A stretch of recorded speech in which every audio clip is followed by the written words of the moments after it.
Hello friends, आज का हमारा टॉपिक है स्नेहन। स्नेहन का जो ये टॉपिक है, ये हम क्वेश्चन की फॉर्म में इसको कंप्लीट करेंगे, क्योंकि जैसे स्पेसिफिक ऐसे क्वेश्चन नहीं आता कि स्नेहन की विधि का वर्णन कीजिए, क्योंकि पंचकर्मा में जो हमारे पंचकर्म है, वमन, विरेचन, बस्ती, नस्य, रक्तमोक्षण विधि जो पूछी जाती है, इनकी ही ज्यादा पूछी जाती है। जो स्नेहन है उसके कभी योग्य, कभी परिभाषा, कभी कारमुक्ता या पंचकर्म में उपयोगिता, यानी हम इस टॉपिक को पूरा एक साथ ना करके एक क्वेश्चन की फॉर्म में करेंगे कि क्या क्या क्वेश्चन इसमें से बन सकते हैं। तो सबसे पहला क्वेश्चन है, स्नेहन की परिभाषा, कारमुक्ता और उसके प्रकार का वर्णन करते हुए पंचकर्म में इसकी उपयोगिता का वर्णन करिए। क्वेश्चन एक बार आया हुआ है 12 मार्क्स के लिए। तो सबसे पहले स्नेहन की परिभाषा क्या है? स्नेहनम स्नेह विष्यंदनम मार्दवम क्लेद कारकम, यानी स्नेहन क्या होता है?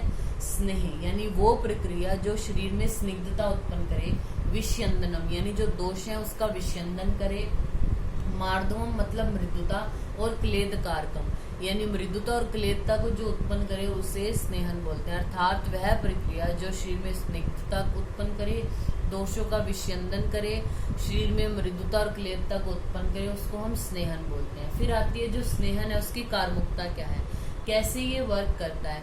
स्नेहन क्या करता है? जब भी हम स्नेहन करते हैं, चाहे हम इंटरनली यूज करा रहे हो स्नेहन, चाहे अभ्यंग की फॉर्म में कर रहे हो, तो जो स्नेह द्रव्य है वो पहले हमारे शरीर में व्याप्त होगा और जो शरीर की धातुएं हैं उनमें स्थित दोषों को उत्क्लेशित करेगा। पहले क्या करेगा? ये दोषों को उत्क्लेशित करने का काम करेगा, बढ़ाएगा, उनको उत्क्लेशित करेगा और सारे जो स्रोतस है उनको बिल्कुल मृदु बना देगा। स्नेह से क्या होगा? वो मृदु हो जाएंगे। जैसे कोई एरिया आपको उस पे से क्रॉस होना है, कोई चीज गिरानी है, तो आसान आपको क्या करना चाहिए? उस पे पहले स्नेहन कर दो, कोई भी घृत या तेल से अभ्यंग करके ऊपर से आप कुछ गिराओगे एकदम नीचे आता है वो बिना चिपके। तो इसी तरीके से स्नेहन क्या करता है? जो स्रोतस है उनको बिल्कुल स्निग्ध और मृदु बना देता है और दोषों को उत्क्लेशित कर देता है। इन दोनों कारणों से क्या होगा? जब दोष उत्क्लेशित हो जाएंगे, द्रवीभूत होंगे, तो वो बिना चिपके, कहीं चिपके नहीं रह जाएंगे, वो सीधे कोष्ठ में आते हैं और कोष्ठ से आप उसको, जो आपका मेन प्रोसीजर है वमन या विरेचन, उनके सुगमता से उनको जो है वो निकाल सकते हैं। तो स्नेहन क्या करते हैं? अगर आप बिना स्नेहन के वमन और विरेचन कराने लगो तो दोष कोष्ठ में आ ही नहीं है, तो वमन द्वारा या विरेचन द्वारा निकलेंगे कैसे? तो ये इम्पोर्टेंस है इसकी, इस तरीके से ये काम करते हैं। आचार्य चरक ने इसकी उपयोगिता, कारमुक्ता बताते हुए क्या वर्णन किया है कि जैसा जो मैला वस्त्र होता है, अगर उस पर साबुन का हम प्रयोग करते हैं और उसको रगड़ते हैं तो मल क्या होता है? जो मैल है वो शिथिल हो जाता है, उत्कृष्ट हो जाता है, फिर उसको पानी से धोते हैं तो वो कपड़ा साफ हो जाता है।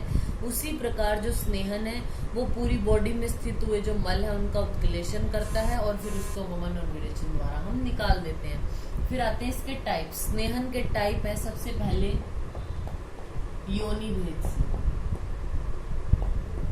यानी किससे उत्पन्न हो रहा है, उत्पत्ति किससे हो रही है? तो ये दो प्रकार का है, स्थावर और जांगम।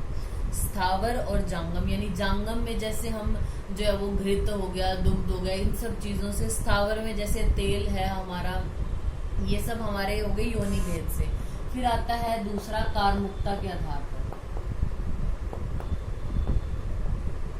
कारमुक्ता के आधार पर यानी ये काम किस तरीके से करता है, तो वो हमारा होता है शमन, शोधन या ब्रीहण। या तो ये दोषों का शमन करेगा या दोषों को शोधन करेगा या फिर ब्रीहण के काम के लिए हम इसको यूज करते हैं। फिर आता है मात्रा के आधार पर।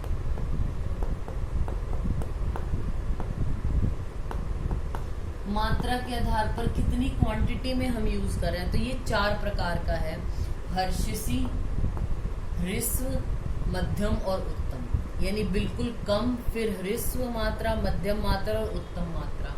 फिर उसके बाद हमारा आता है पाक भेद से। पाक भेद से मतलब जो हम स्नेह यूज कर रहे हैं वो पाक भेद से मृदु, मध्यम और तीक्ष्ण 3 प्रकार का होता है। फिर आता है संयोग भेद से। संयोग यानी जो हम अपना स्नेह यूज कर रहे हैं वो किसके साथ संयोग करके दे रहे हैं, यानी 2 चीजों को मिलाना। तो ये 3 तरीके का, या तो यमक। यमक क्या होता है? जब हम 2 स्नेह जैसे घृत, तेल, वसा, मज्जा, ये हमारे 4 इंपॉर्टेंट है, तो इनमें से कोई 2 हम मिलाकर लेते हैं तो यमक बोला जाता है। अगर हम 3 चीजों को मिलाए तो उसको त्रैवृत बोलते हैं। और अगर हम चारों को इकट्ठा करके लेते हैं तो उसको महास्नेह का नाम दिया जाता है। ठीक है, फिर उसके बाद आता है संज्ञा भेद से, छठा आता है संज्ञा भेद से, यानी उसका नाम है उसके अकॉर्डिंग अच्छ स्नेह होता है, सद्य स्नेहन और पंच प्राश्रिति की पेया, ये 3 इंपॉर्टेंट है। फिर आता है हमारा उपयोग भेद से।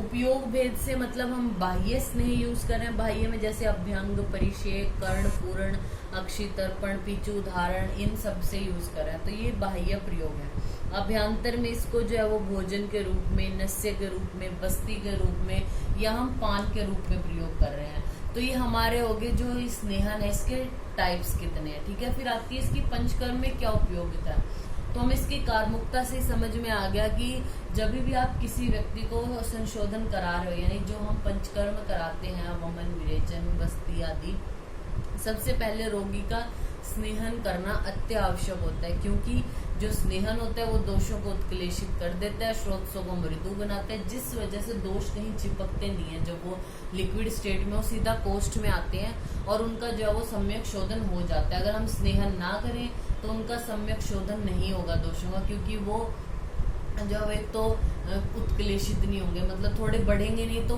कोष्ठ की तरफ आएंगे नहीं, स्रोतस मृदु नहीं होंगे तो कहीं ना कहीं चिपके रह जाएंगे। और आचार्य चरक ने स्नेहन और स्वेदन की जो पंचकर्म में जैसे कि अनिवार्य है ये बहुत, उसकी इम्पोर्टेंस को बताते हुए वर्णन किया है। जैसे अगर सूखी लकड़ी होती है, उसको बिना स्निग्ध या स्विन्न किए हम अगर मोड़ने का या नमाने का उसको प्रयास करें तो वो टूट जाती है। उसी प्रकार अगर हम बिना और स्नेहन और स्वेदन के वमन आदि कराएंगे तो रोगी में अनेक प्रकार के रोगों की उत्पत्ति हो जाएगी। तो ये हमारा टॉपिक हो गया स्नेहन की परिभाषा, कार्मुकता, उसके टाइप्स और पंचकर्म में उसकी